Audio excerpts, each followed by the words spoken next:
Mr. President. Mr. Secretary, can I follow my colleague John's remarks, his questions about the aid? You talk about the United States being a strong partner. China, of course, is doing aid projects around the world. When you have these drastic changes, what does it do to American soft power? Is there a question about the U.S. using leverage, perhaps because some of these programs are there? And also, you mentioned there are, of course, legalities involved in sending prisoners overseas. Could you explain that? Obviously, there's the Constitution. What type of human rights protections would prisoners have if they're being sent overseas? Is that a question that you raised with President Bukele? And Mr. President, you're of course a development expert. How do you feel about the cuts in U.S. assistance or the changes in U.S. assistance, and how will this change worldwide and change with the competition with China? Thank you. Well, let me just answer the first question. The second question is, again, President Bukele made an offer. We communicated it to the public. He communicated it to the public. We'll have to study it and see how something like that could even be applied. On the first question about aid, no one's talking. This is a 90-day freeze through which it allows us now to review programs. You know, before we did the freeze, we couldn't find out anything about some of these programs.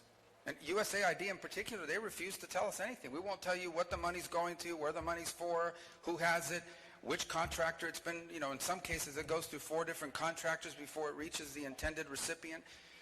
These are not my numbers. These are USAID's number. In some cases with USAID, 10, 12, 13%, maybe less of the money was actually reaching the recipient, and the rest was going into the overhead and the bureaucracy.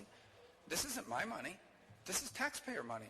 So we're not going to eliminate foreign aid. We're going to have foreign aid that makes sense. We're going to have foreign aid that works. We're going to have foreign aid that furthers the national interest. We're going to have foreign aid that benefits our trusted partners and our allies. I am here today, we've issued a waiver today because in Costa Rica we have a trusted partner and an ally who has proven that they have taken aid from the United States and used it to fix a problem, to help us, to do it in a way that actually helps the United States. They're stopping drugs. They're stopping criminals. They're identifying terrorists.